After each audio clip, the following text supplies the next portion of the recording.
So you're seeing all these videos on TikTok from people like me telling you to go no contact with your ex, but you guys have kids together, so you have to talk. How do you handle this? By the way, my name's Benny, and I've been doing this the last 4 years. I help people get their person back, and you can follow me by clicking right there. So how do you go no contact with your ex when you have kids together? So for this example, I'm going to assume that two people are moved out from each other, and if you're living together, it's a little bit different, and we'll do another video on that.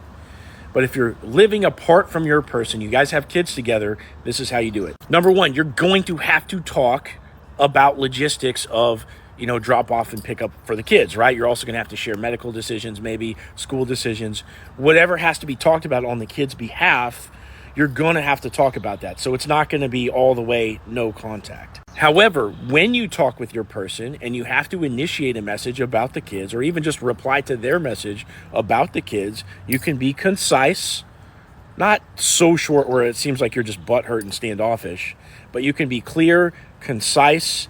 And this is the real key. Don't segue to personal issues with that person. So in other words, she says, hey, what time are you dropping off little Johnny?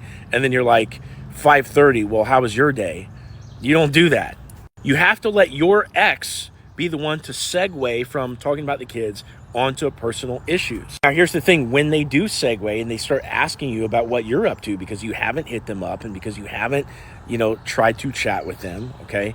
When that happens, now you're in the game again. Tell them about your day, answer their question. And when you do so, do it with a little bit of color and a little bit of character, right? So she says, how was your day? Just say, oh, yeah, it was kind of crazy because, I was putting my cape on in the phone booth and then it got tore like in the door and all that shit. I had to go buy a new cape and blah, blah, blah. So be playful and fun in these little moments. But don't work too hard in the conversation where you're doing more than them, and don't try to chase them and keep them in the conversation. If they want to kind of, segue in, segue out and just kind of trail back and forth, and this might happen over the course of days or even weeks, that's okay. You got to let them do that. You got to let them put out a feeler in your direction. Now, if you do this for long enough, eventually you're going to be able to reattract them, okay?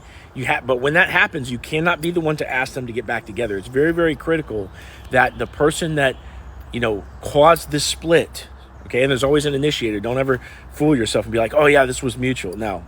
If they're the ones that caused the split, they're the ones that have to ask back for the relationship again. Now, it's helpful in the times that you see that person not to really linger. You can be there for your kids and, do whatever it is that you have to do, when you're picking up, dropping off the kids, etc.